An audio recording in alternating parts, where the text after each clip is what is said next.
नमस्ते। आज हम पढ़ेंगे बादल राग कविता की व्याख्या का दूसरा और अंतिम भाग।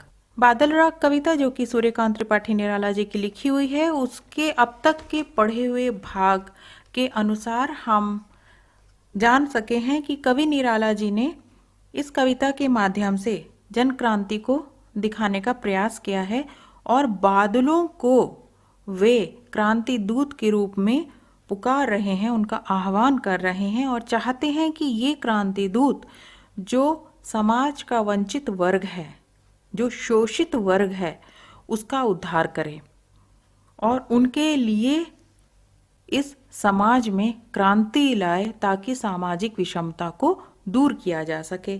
तो शुरुआत में उन्होंने कहा कि आकाश में फैले हुए बादल वायु रूपी समुद्र में बादलों की युद्ध नौका के समान दिखाई दे रहे हैं, जिसमें कि जो वंचित वर्ग है उसकी आशाओं आकांक्षाओं के अस्त्र शस्त्र भरे हुए हैं और वे संघर्ष के लिए आ पहुंचे हैं। संघर्ष किससे होगा? पूंजीपतियों से संघर्ष होगा। उसके बाद उन्होंने जो कविता का जो हिस्सा था उसमें यह बताया था कि जब बादल छाते हैं, गरजते हैं, बरसात होती है, मूसलाधार बरसात होती है, तो यह इस प्रकार से है जैसे कि जब क्रांति के स्वर गूंजने लगते हैं तो उसकी गूंज इतनी कड़क होती है, इतनी प्रभावशाली होती है या भयभीत कर देने वाली होती है कि पूंजीवादी लोग घबरा जाते हैं और उनकी जो वज्र गर्जना है उससे घबरा कर वे इस प्रकार से शायित होने लगते हैं, धराशायी होने लगते हैं, जैसे बड़े बड़े योद्धा वज्र अस्त्र होता है उससे धराशायी हो जाते हैं। तो आगे फिर उन्होंने अगले हिस्से में ये बताया था कि जो क्रांति का लाभ मिलता है वो सबसे अधिक लाभान्वित यह वर्ग होता है जो शोषित वर्ग है।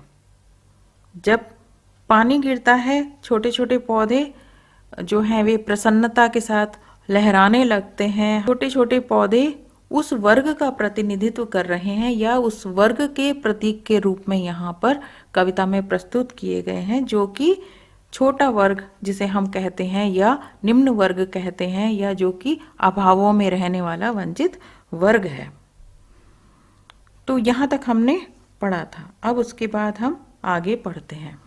अब इस पद्यांश में हम देखते हैं कवि कह रहे हैं कि जो बरसात है और विप्लव जो क्रांति है उसका असर पूंजीपति वर्ग और सर्वहारा वर्ग पर पड़ता है और इस प्रभाव का बिंबात्मक वर्णन इस पद्यांश में कवि ने किया है। तो यह प्रसंग हो गया।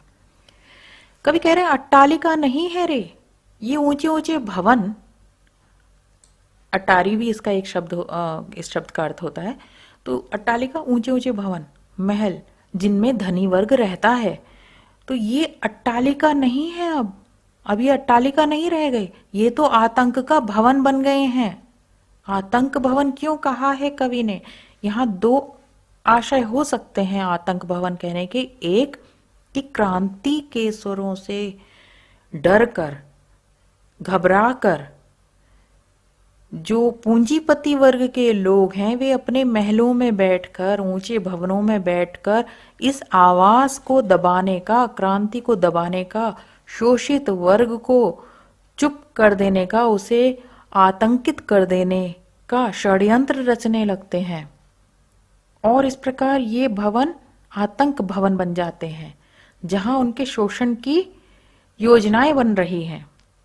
और दूसरा एक अर्थ है कि ये अट्टालिकाएं जहां अमीर विलासितापूर्ण अपना जीवन बिता रहे हैं, सुख सुविधा संपन्न हैं और सुविधाओं के बीच रह रहे हैं, वह अब आतंक भवन बन गया है, अर्थात भय का निवास स्थान बन गया है, क्योंकि इन पूंजीपतियों को हमेशा भय सता रहा है।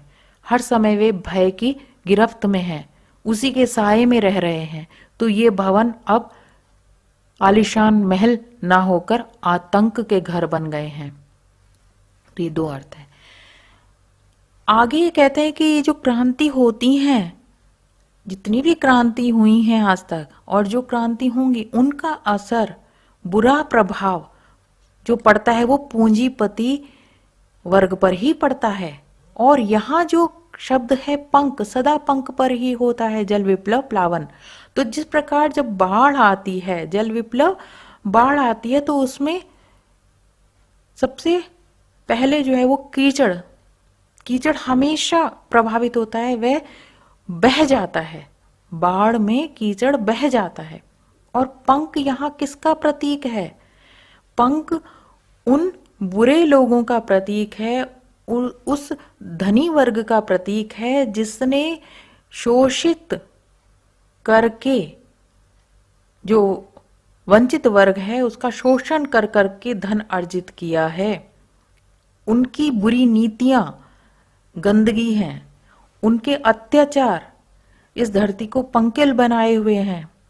तो अब इस क्रांति रूपी बाढ़ में यह सब कुछ, यह गंदगी धुल जाएगी और सब कुछ साफ साफ हो जाएगा। अब आगे कहते हैं, इस कीचड़ पर तो बाढ़ का असर पड़ता है, लेकिन कीचड़ में रहने वाले कमल का फूल जो होता है, रहने वाले कमल के फूल, उस पर इसका कोई बुरा असर नहीं पड़ता। जब बरसात का पानी छोटे छोटे कमल के फूलों पर गिरता है तो वे खिल जाते हैं। क्षुद्र मतलब तुच्छ, छोटा। प्रफुल्ल खिलना, जलज जल से उत्पन्न हुआ अर्थात कमल का फूल। सदा छलकता नीर, छलकना जैसे बूंद बूंद करके गिरना, तो जब उस पर पानी गिरता है तो नीर पानी, बरसात का पानी गिरता है तो वे प्रसन्नता के साथ खिले खिले दिखाई देते हैं। और उन पर पानी पड़कर उन्हें खराब नहीं करता, उन्हें नष्ट नहीं करता, ना ही उनका रूप बिगाड़ता, बल्कि उनके पत्तों पर पड़ेगा और नीचे छलक जाएगा। ऐसा ही तो होता है, चिकने होते हैं उसके पत्ते। तो यहाँ जलज की जलज जो है वो वह उन लोगों का प्रतीक है जो अभावों में रह रहे हैं, शोषित वर्ग का प्रतीक है। ये वर्ग हर स्थिति में प्रसन्न रहता है। यह भी कहने का प्रयास किया है कवि ने कि अगर क्रांति आती है तो उसका लाभ ही इस वर्ग को मिलता है।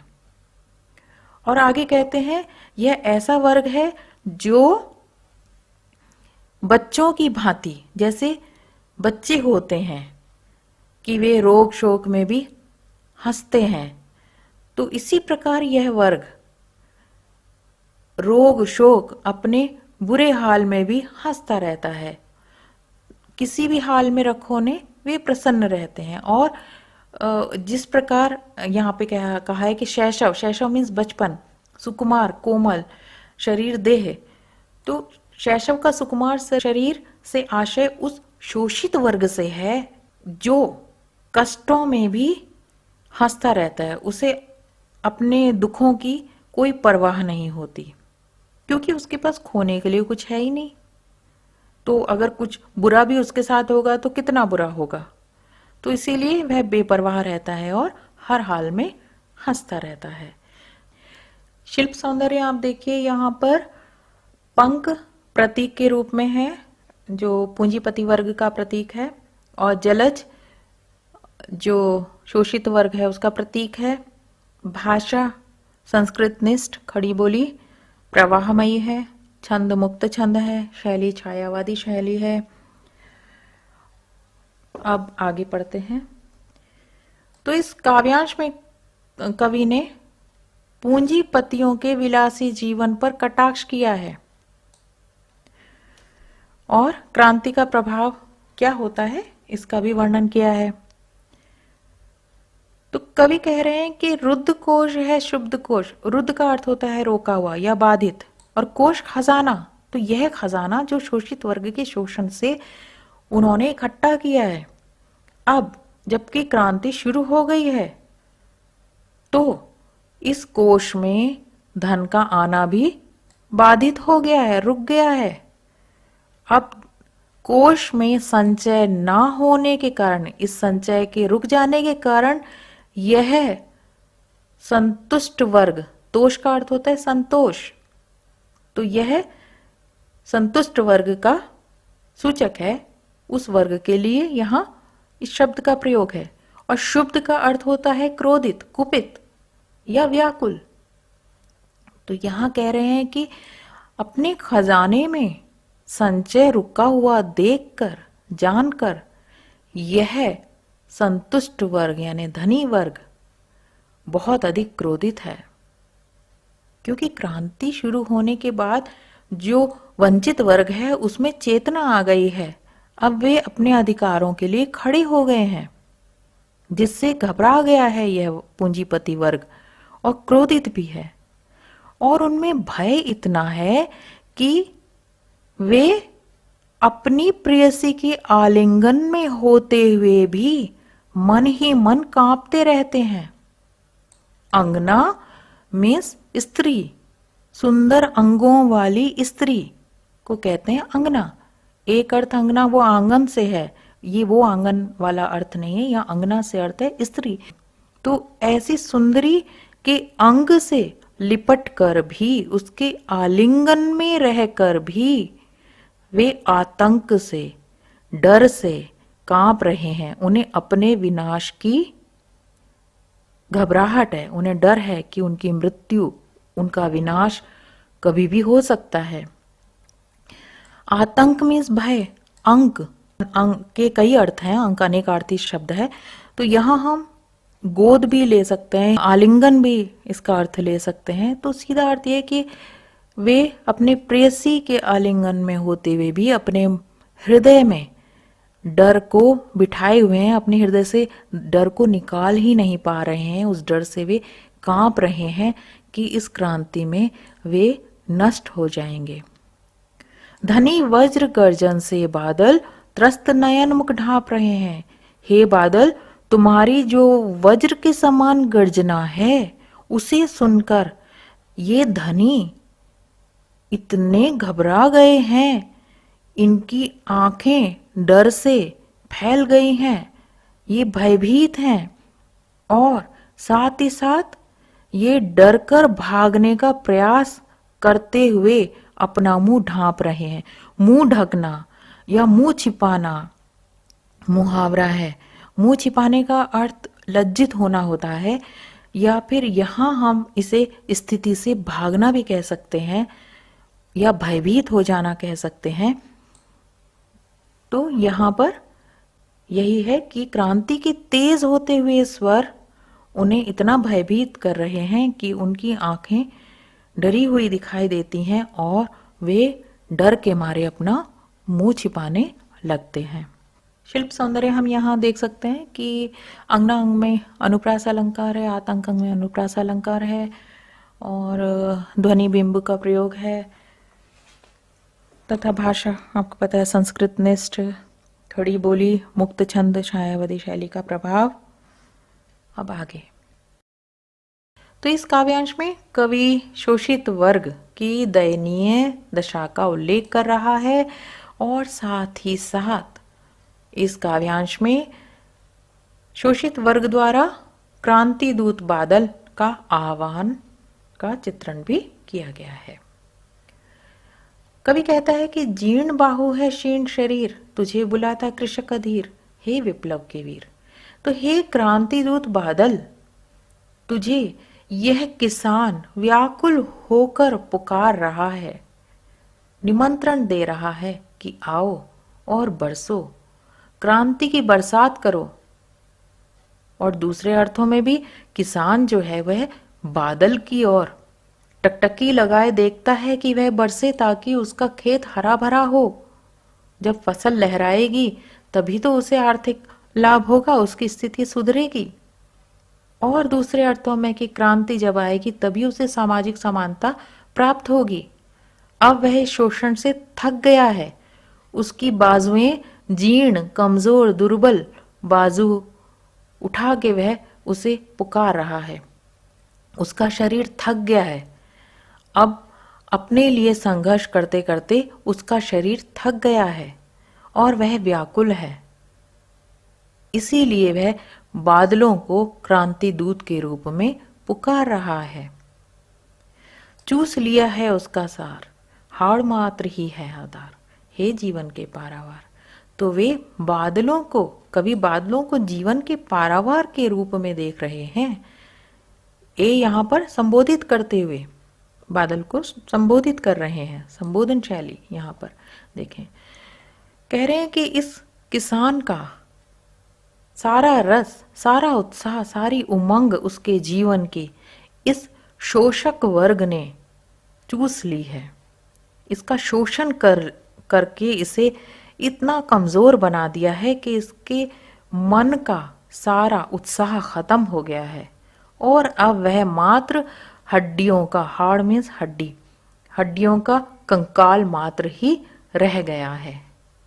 ऐसे में तुम ही इसकी अंतिम आशा हो और तुम ही इसके जीवन में अनंत खुशियों को ला सकते हो।